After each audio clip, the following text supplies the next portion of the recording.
是未来。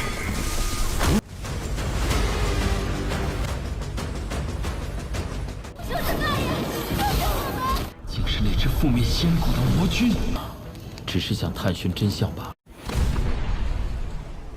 Halo guys, welcome back to Kobe Movie. Dan seperti biasa di Kamis malam ini, kita bakal melanjutkan Abang Shihao nih guys ya. Wah, di part ini Shihao akan bertemu dengan sosok yang berasal dari masa depan, yang dulu mirip dengan dia guys. Mimi lupa namanya, tapi nanti akan Mimi kasih tahu. Yang pasti dia berasal dari dunia lain. Ini seru banget. Siapakah orang itu dan kenapa bisa muncul secara tiba-tiba ya?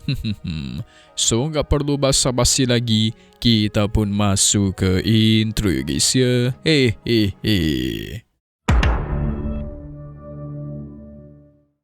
Setelah kemarin hampir sempat bertarung melawan Ning Chuan, Shihao pun ditenangkan oleh tetua ketiga.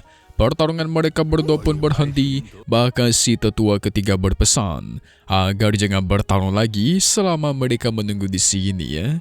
Ini dia ibaratkan guru yang kesal gara-gara murid-muridnya itu suka berantem. Mesti dihukum nih bocah-bocah nih.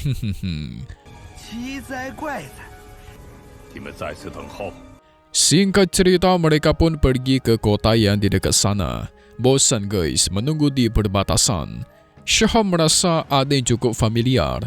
Ternyata itu adalah kehadirannya Qing Yi. Wah, dah lama gak ketemu nih, makin cantik saja ya. Tubuh utama Yue Chan sampai menatap tajam ketika Qing Yi muncul. Dia benci banget sama si Qing Yi, tapi di dalam hatinya berpikir, bakalan sangat sulit menekan Qing Yi nanti untuk mendapatkan tubuhnya ketika mereka memasuki Akademi Tianshan. Jadi, sedari awal tubuh utama Yue Chan masih bersikeras mendapatkan tubuhnya Qing Yi.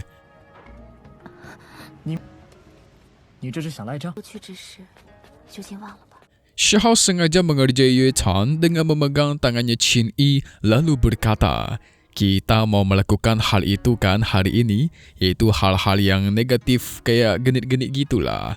Tapi langsung Yue Chan hentikan. Dia nggak mau guys. Jadi buat kalian bingung, tubuh utama sama tubuh kedua itu saling terhubung.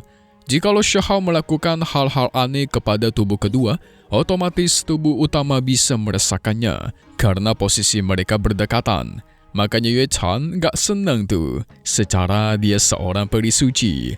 Dengan pintarnya Shihao mengatakan, "Oh, kenapa kau begitu peduli akan apa yang kami berdua lakukan, ha? Kalau suka bilang aja kamu, kalau enggak pergi sana."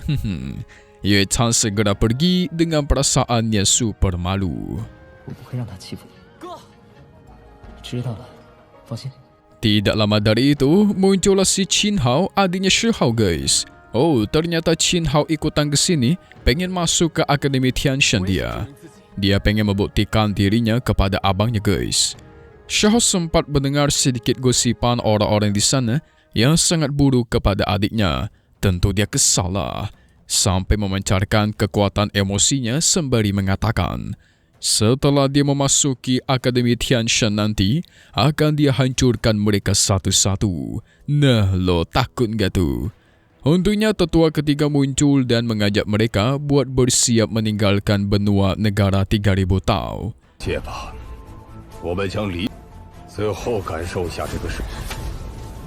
Segera mereka pun dibawa ke gerbang teleportasi. Tetua ketiga membuka gerbang raksasa. Ketika gerbang itu terbuka, patung-patung di sana pun ikut menyala guys. Langsung memukul tanah dan menyalakan formasi. Dan formasi itulah yang mengirimkan mereka ke medan perang kuno. Jadi tetua ketiga menyuruh mereka buat mencari monumen kuno gitu guys. Nah, di monumen itu tercatatlah perjanjian kuno yang harus mereka pahami. Tapi yang pasti mereka itu nggak boleh kecelah retakan ruang di dekat sana. Karena nanti mereka bakal dikirim ke tempat musuh yang sangat berbahaya.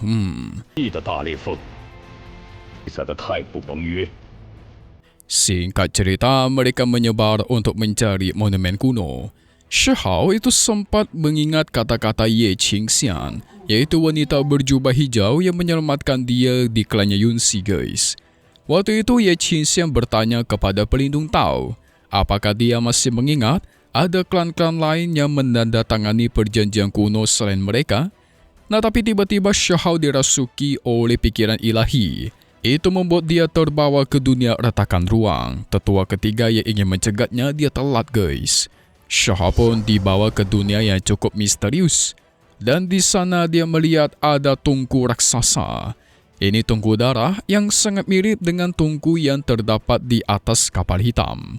Tapi yang satu ini cukup berbeda nih. Karena pola ukiran dan darah yang terkandung di dalamnya itu beda guys.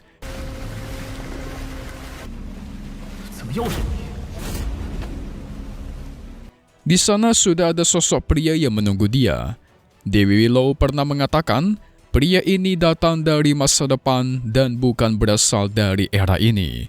Sehingga Shahau pengen tahu, apa tujuan pria ini selalu mencari dia berkali-kali. Tapi pria itu hanya mengatakan, dia datang terlalu cepat. Oh, berarti dia salah waktu guys. Harusnya dia datang ketika Shahau yang sudah jauh lebih kuat. Dan muncullah badai langit di sana yang menyambar ke pikirannya Shahau. Shahau jadi melihat beberapa ingatan rahasia yang akan terjadi di masa depan. Seperti kehancuran planet, bahkan dia bisa melihat bagaimana akhir dari dunia di masa depan guys. Semua binatang berusaha kabur tetapi tetap mati. Atau kita sebut kiamat gitulah. Ketika melihat itu semua, Shahau jadi mengingat teman-teman dan orang yang dia sayangi. Dia tidak ingin mereka semua mati. Dari situlah dia bertekad untuk menulis takdir dan masa depannya sendiri. Dan tentunya menjadi abadi. Mengalahkan semua musuh di masa lalu, masa sekarang, ataupun di masa depan guys. Dan duar.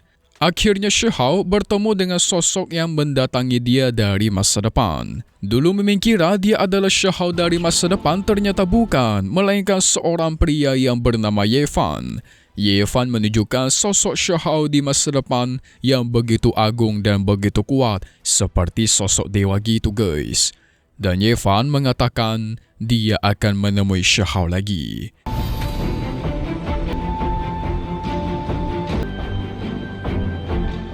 Setelah itu, tungku darah yang tadi kembali ke dalam retakan ruang. Shahau pun yang penasaran ikut menyusul ke dalam retakan ruang merah itu. Wah, kemana dia? Sementara di luar, tetua ketiga sibuk mencari jejak kemanakah Shahau pergi. Dia takut Shahau nanti dibawa ke tempat yang sangat jauh oleh retakan ruang itu. Semua cara dia coba sampai akhirnya dia mendengar ada suara monster mengerikan di dekat sana.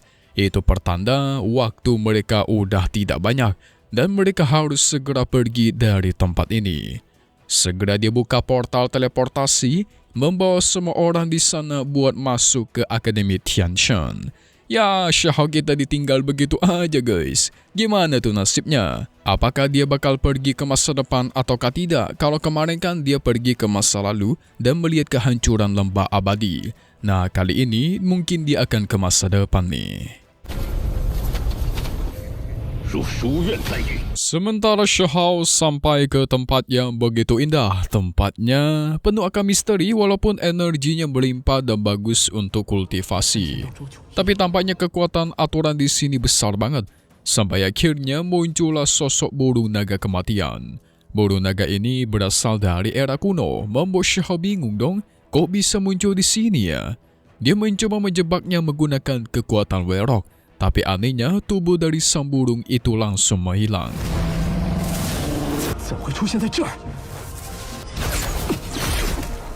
Padahal belum diserang atau dilukai sama sekali. Shahau sekilas melihat mata dari si burung memancarkan aura merah. Mirip dengan sosok iblis yang kemarin dia lawan di wilayah tidak bertuan. Itu membuat Shahau semakin penasaran tempat apakah ini sebenarnya. Shahau pun berkeliling dalam beberapa hari ini. Dia sampai ke sebuah kota yang disebut juga sebagai kota Swanshe. Dengan rasa penasaran, dia mencoba menggunakan teknik persepsi pikirannya untuk mengubah sosok penampilannya guys. Jadi dia menyamar dengan penampilannya sesuai dengan di zaman itu. Makin tampannya, otot-ototnya pun ditampilkan udah kayak roti sobek nih, ngeri-ngeri, uhui.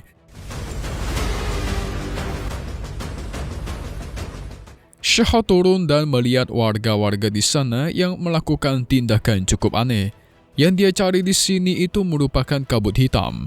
Karena kabut hitamlah yang membuat orang-orang di sana itu terinfeksi guys, menjadi mata merah. Contohnya burung naga yang tadi. Shao terus melihat festival di sana sampai muncullah sosok cantik yang bernama Mo Xian. Wow, cantik sekali. Namun, tiba-tiba muncul juga para bandit yang mencoba menghabisi Mo Xian. Mo Xian menangkap mereka berdua dengan mudah. Para bandit belum menyerah, terus menerjang dan berkali-kali mereka ditangkap sekalipun, tetap mereka melepaskan diri. Sampai akhirnya keadaan berbalik, Mo Xian dikalahkan dan dipojokkan.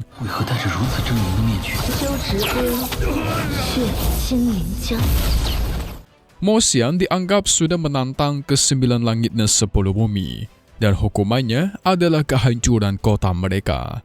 Shahao bingung apa yang mereka katakan. Sampai akhirnya tiba-tiba muncullah sosok orang yang disebut juga sebagai Pu Xiuze. Sekalinya dia muncul, para bandit yang tadi langsung ketar-ketir dan pergi dari sana. Pu Xiuze segera membantu Mo Xian dan mereka pun pergi dari sana. Dengan kehadiran Pu Xiu, para warga percaya mereka bisa menaklukkan 9 langit dan 10 bumi agar merebut kembali rumah mereka yang sudah dirampas. Nah, Mimin kasih tahu sedikit, sebenarnya ini adalah era kuno guys. Shahao itu pernah mendengar ceritanya. Cuman cerita yang dia dengar itu berbeda daripada yang dia lihat sekarang. Jadi demi mencari kebenaran akan cerita tersebut, Shahao pun pergi ke sebuah bangunan kuno, serta membaca buku-buku yang ada di kota dan lain-lainnya guys. Dia bahkan mencari orang-orang yang tahu akan cerita-cerita di sana buat ditanya-tanya. Yang pada intinya, legenda mengatakan di era kegelapan, ada sekelompok makhluk kuat yang kekuatannya mencapai langit dan bumi, menyelamatkan orang-orang mereka dan disebut juga sebagai Pu Xiuze, atau makhluk kekal, makhluk immortal guys. Nah tapi, Raja Iblis 9 langit dan 10 bumi gak senang akan kehadiran mereka. Sehingga dia melancarkan pohon kehancuran untuk menghancurkan suku-suku tempat mereka tinggal. Bagi mereka yang selamat, langsung dibawa oleh makhluk immortal ke tempat ini buat berlindung. Dan sekarang sudah tiba waktunya buat perang suci. Jadi jelas ya guys, Raja Iblislah yang menghancurkan era kuno. Shahao menghabiskan waktu berbulan-bulan demi mencari kebenaran ini. Tetapi makin dia cari, dia makin bingung guys. Karena dia mendapatkan 2 cerita sejarah yang berbeda. Jadi mana yang benar nih? Si tetua menyarankan agar Shahao mencoba memanfaatkan kebangkitan Gunung Abadi untuk mencari peluang.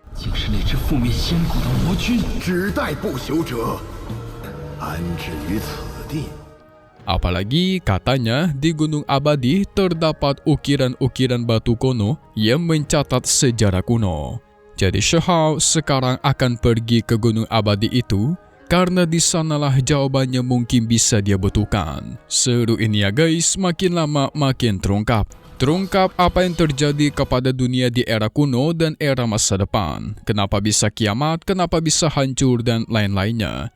Yang paling penting itu adalah sosoknya Ye Fan di pertengahan tadi guys. Dia sebenarnya berasal dari masa depan. Dan dia mencari Shahao untuk meminta bantuan. Bantuan macam apakah itu kita masih tidak tahu. Tapi yang pasti berkaitan dengan keselamatan atas kehancuran dunia. Itulah yang Mimin prediksi. Apalagi tadi Ye Fan mengatakan dia datang terlalu cepat. Itu mengartikan dia datang ke timeline atau waktu yang salah. Karena di waktu ini Shahao itu masih gak kuat guys. Alias kurang cukup untuk melawan musuh mereka yang ada di masa depan. Oh iya, sedikit info lagi. Ye Fan itu berasal dari Tonghua sebelah, yaitu Shrouding the Heavens. Walaupun Mimin gak nonton, tapi Mimin tahu. Yang pasti, Ye Fan datang mencari bala bantuan kepada Shahao. Nah lo, seru kan? Berarti kalau kalian pikirkan ya guys, 3 era itu saling terhubung. Era kuno yang dihancurkan oleh perang, era sekarang yaitu eranya Shahao, dan era masa depan eranya Yevan. Nah, Xiao kemungkinan akan menguasai ketiga era ini sekaligus, karena berkali-kali abang kita Xiao mengatakan dia bakal mengubah dunia dengan menulis sendiri takdirnya, mau itu masa depan, masa sekarang, ataupun masa lalu. So, kita lihat deh cuplikan spoiler di masa depan yang tentunya nggak kalah seru dengan part ini, ya kan? Hehe. Oke, jadi singkatnya Xiao itu bakal pergi ke Gunung Abadi dan melihat ukiran-ukiran kuno di sana. Di sanalah dia melihat bagaimana dulu Dewi Willow berperang melawan para musuh, sampai akhirnya dia kalah dan dijatuhkan. Dia bakal bertemu dengan si Mosian lagi. Lagi-lagi dia bertemu dengan sosok dari masa depan yang membawa tungku darah. Nah, Xiao nanti akan bertarung melawan sosok kuat itu. Tapi karena Xiao tampaknya kurang kuat, muncullah sosok kakek tua yang entah siapakah itu membantu dia, guys. Siapakah kakek tua tersebut? Apakah dia berasal dari masa depan ataukah berasal dari era kuno? Ayo, kita tunggu lagi ya, guys. Di part 215 One Message Perfect World, dunia sempurna dan satu hal yang pasti, cuman di sini, Kobe Movie. Thank you buat kalian semua nonton dan selalu support channel Mimin. Semoga kalian semua sehat selalu ya. Memang pamit undur diri dulu. Kita bakal ketemu lagi di video-video selanjutnya. Oke kalau gitu, see you guys.